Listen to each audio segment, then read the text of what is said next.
દોસ્તો, આજે કોંગ્રેસના પાવરફુલ લીડર રાહુલ ગાંધી વિશે વાત કરવાની છે. તેમનો જન્મ 19 જૂન 1970ના રોજ નવી દિલ્હી ખાતે થયો હતો. તેમના પિતાજીનું નામ રાજીવ ગાંધી છે. રાજીવ ગાંધી 1984થી 1989 સુધી પીએમ પદે રહ્યા હતા.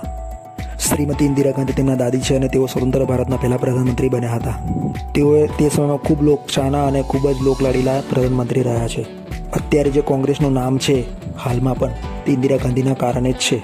તેમના બહેનનું નામ પ્રિયંકા ગાંધી છે. તેઓ પણ રાજકારણમાં ખૂબ જ સક્રિય છે. રાહુલ ગાંધીએ પોતાની સ્કૂલિંગ સિમ કોલંબિયા દિલ્હીમાંથી કરી હતી. ત્યારબાદ તેમને ઉત્તરાખંડ દૂન બોયઝ સ્કૂલમાં શિફ્ટ કરવામાં આવ્યા હતા. સન 1984માં તત્કાલીન પ્રધાનમંત્રી ઇન્દિરા ગાંધીની હત્યા તેમના જ બોડીગાર્ડ દ્વારા બિશનસિંહ અને ભૂપેન્દ્રસિંહ દ્વારા કરવામાં આવી હતી. આ ઘટના ભારત દેશ માટે ખૂબ જ દુઃખનીય અને નિંદનીય. ત્યારબાદ રાહુલ ગાંધીજીને સિક્યુરિટી રીઝનના કારણે હોમ સ્કૂલિંગ કરવી પડી હતી.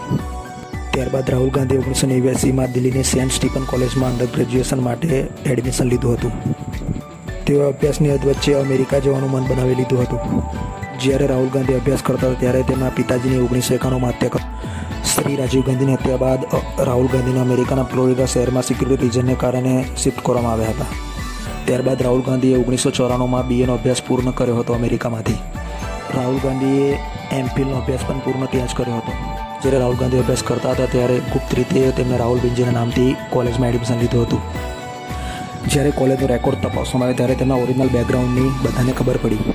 રાજકારણમાં જોડાયા. સંયોગવશ તેઓ જ્યારે રાજકારણમાં જોડાયા ત્યારે લોકસભાની ચૂંટણી આવી રહી હતી. ત્યારે તેઓ અમેઠીથી પ્રથમવાર ચૂંટણી લડ્યા. ત્યારે તેઓ 1 લાખ વોટના લીડથી જીતી ગયા હતા.